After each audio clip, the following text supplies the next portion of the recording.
Hello,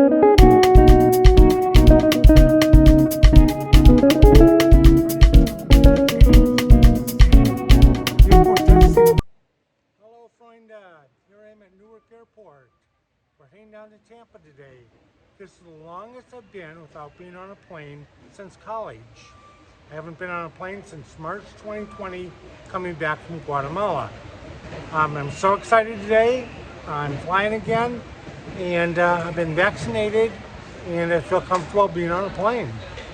It's all back to normal. My day started out at the economy parking lot at Newark Airport.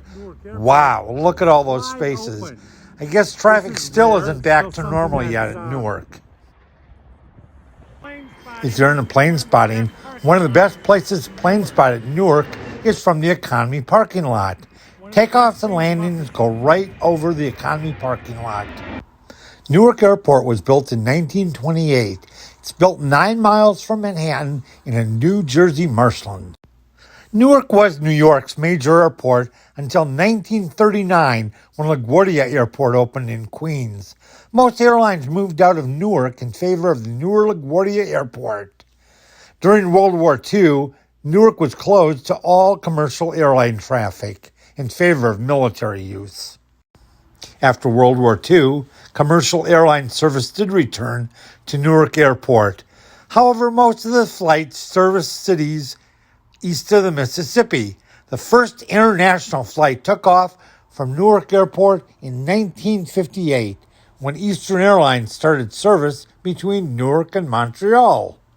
In the 1970s, things really started to happen in Newark.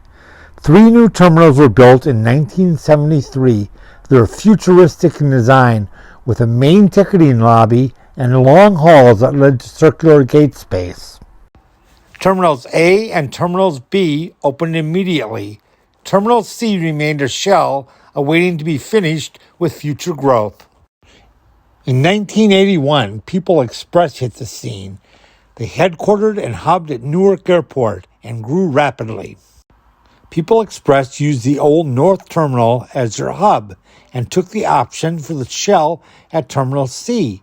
But they found that Terminal C's shell was too small for them, so they redesigned it as a new modern hub. People Express grew too rapidly and failed. It was taken over by Continental Airlines. Suddenly, Continental Airlines had a major hub at Newark Airport and a brand new state-of-the-art terminal.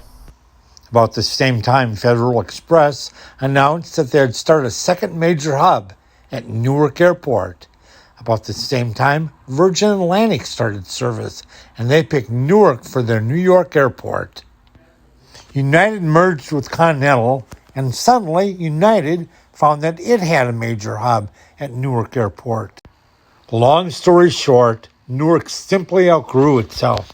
The once modern and futuristic airport now seemed dark, dirty, and crowded. But there's good news on the way. In 2022, a $2.7 billion new terminal will open. This will be called Terminal 1. In its place, Terminal A will be demolished. United Airlines will get roughly half the gates in the new Terminal 1, meaning they now will have operations in Terminal 1 and in Terminal C. This isn't ideal, but a lot of airports do it. American, Delta, JetBlue, Frontier, Air Canada will share the other gates. Pre-pandemic, JetBlue was growing rapidly at Newark Airport. They were adding flights into the Caribbean. Now, post-pandemic, with new gate space, they'll probably continue that growth. Surprisingly, pre-pandemic, Southwest completely pulled out of Newark, to the surprise of everyone. The upgrade to Newark Airport will also include a new parking structure, rental car facilities, and a new monorail system. My climb-out footage on this video is going to be a lot longer than normal, but I wanted to include it because it will give you a bird's-eye view of the new Terminal 1, and you can see the progress that's being made. In no time at all, I arrived at United Airlines Terminal C at Newark Airport. I was ready to check in for my flight to Tampa. In 2021, most airline check-in is done at kiosks. Ticket agents seem to be a thing of the past. Although this was the start to Memorial Day weekend, the airport didn't seem crowded at all. I like the way that United has remodeled the gate space in Terminal C. It almost seems more like an airline club than gate space. I love the restaurant choices in Terminal C. There's a lot of different options to choose from, and all the restaurants are out in the hallway instead of being tucked away into dark little corners.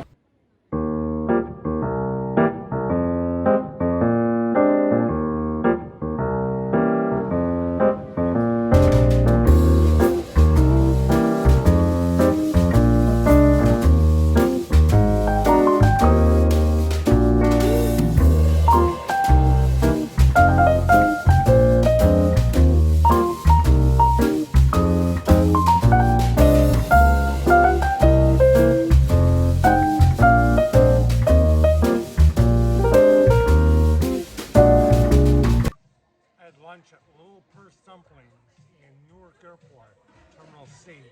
Food was excellent. I had dumplings, leek dumplings, and I had a Sapporo beer. It was very expensive. It was $30 for a beer, this size, and 4 dumplings. But it was delicious. Service was not stellar. No smiles, was everything okay? Just kind of threw down the food. It was lunch. It was an airport lunch. It was good. Was it worth $30? I don't think so. Another casualty of COVID may be classified. United's by invitation only secret restaurant in Terminal C. It closed during COVID, and as of June 2021, it hasn't reopened. Soon it was time to board my United flight to Tampa. I was flying at 737-800 in Economy Plus. When you entered the cabin, you were handed a wipe. I guess to wipe off your hands, but I used it to wipe off my tray table. I love that United handed these out the very first thing when you boarded the plane. You also got another one along with your snack service. Of course, we had an anti-masker on the flight, and he did sit in my row. He had to be told 3 times to put on his mask during the flight. Before you check in on United, you check a box that you will wear a mask the entire flight. What's wrong with these people? I filmed a lot longer than I normally would on today's climb out. We came back around and we went over the new Terminal 1. I wanted to get a good shot of it, so enjoy, but wait till the end.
is Newark's new Terminal 1. We open sometime in 2022.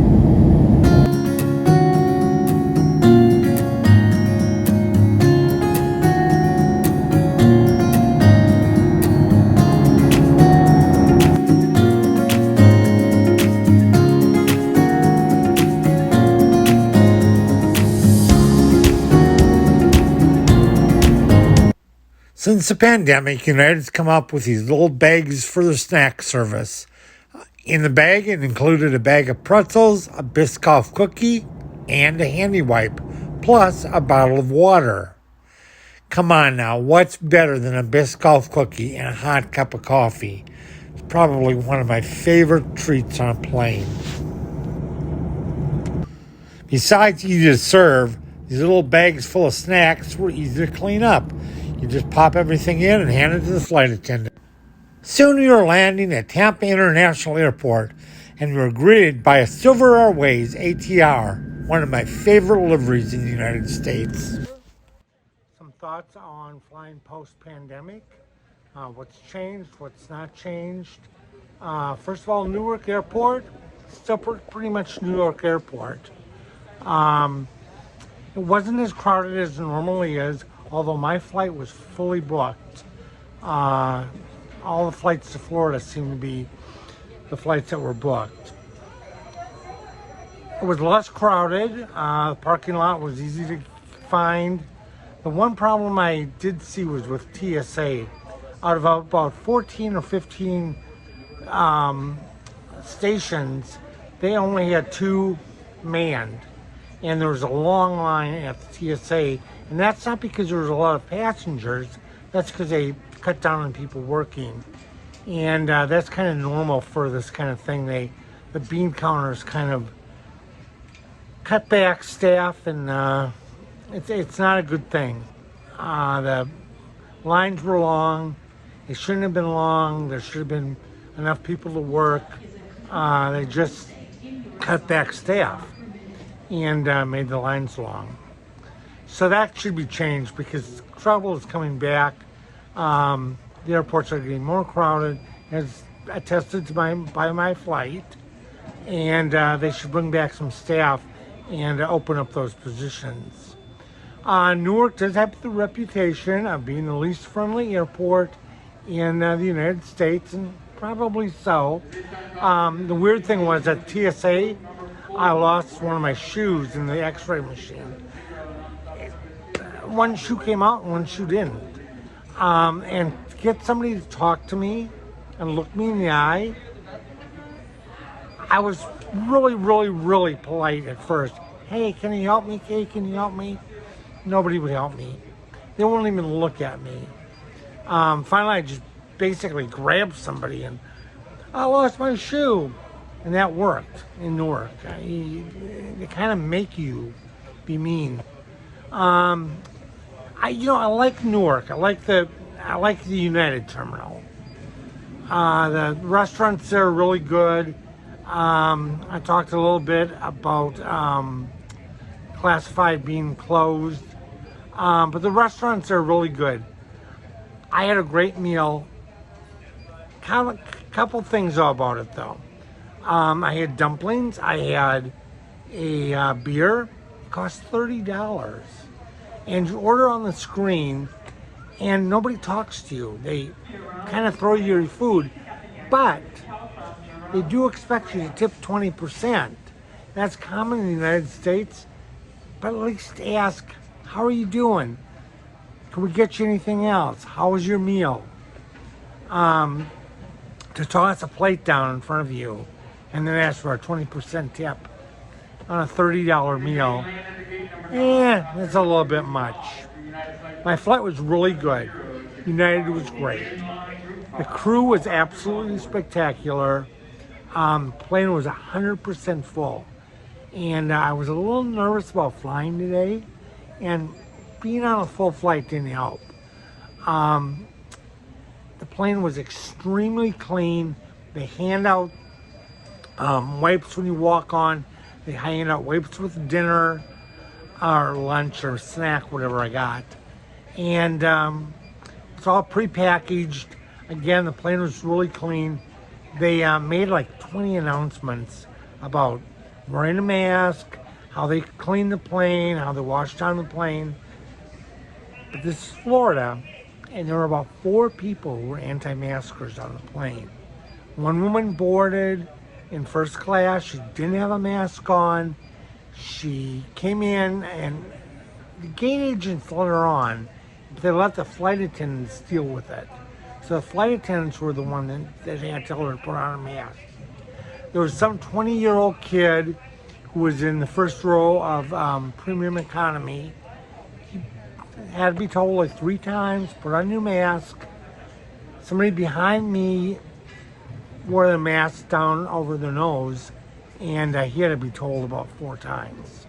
The other thing was, the guy in the aisle didn't wear a mask, and he had to be told about 3 times, and he wanted to get into a discussion on health, on mask wearing, on the CDC.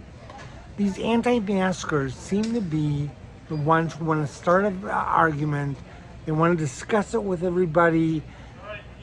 They make it political, and the flight attendants were really, really good about it.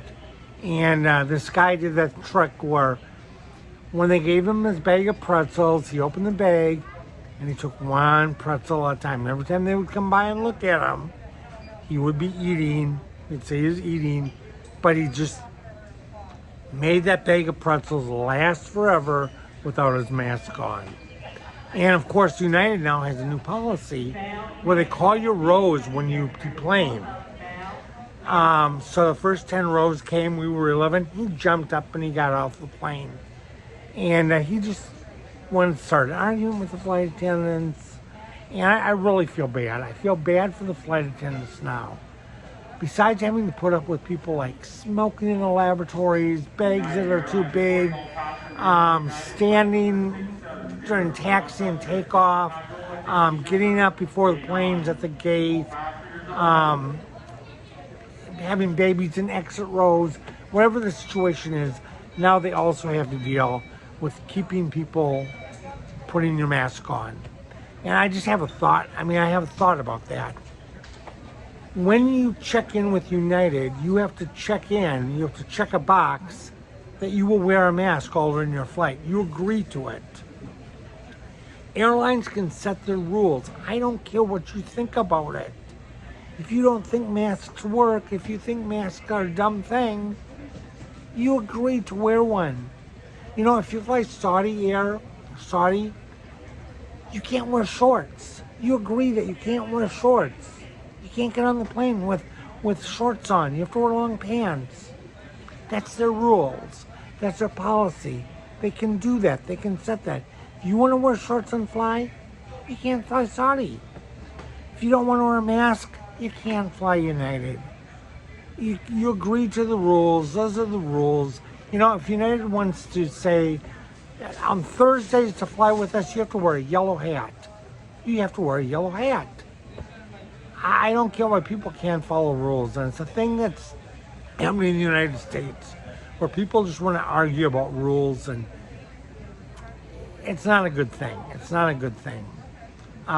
It's gotten real political, and I really feel sorry for the crews. The flight attendants did a good job on this flight. They were nice. They came around a lot. They gave us our bags of food. And when they told people to wear masks, they were really nice about it. But they were strict about it. And they made several announcements. The flight was full, and just follow the rules. You agreed to them. You're on a United plane. They set the rules. You follow them. If you want to get to Tampa, Newark to Tampa on United, follow your rules. That's it. Thanks, everybody, for coming along with me on my first flight since the pandemic. Please subscribe to my channel. Please like this video, and please comment on it. Also, I'm on Instagram, and you can follow me at Mr. Around the Globe. Bis bald!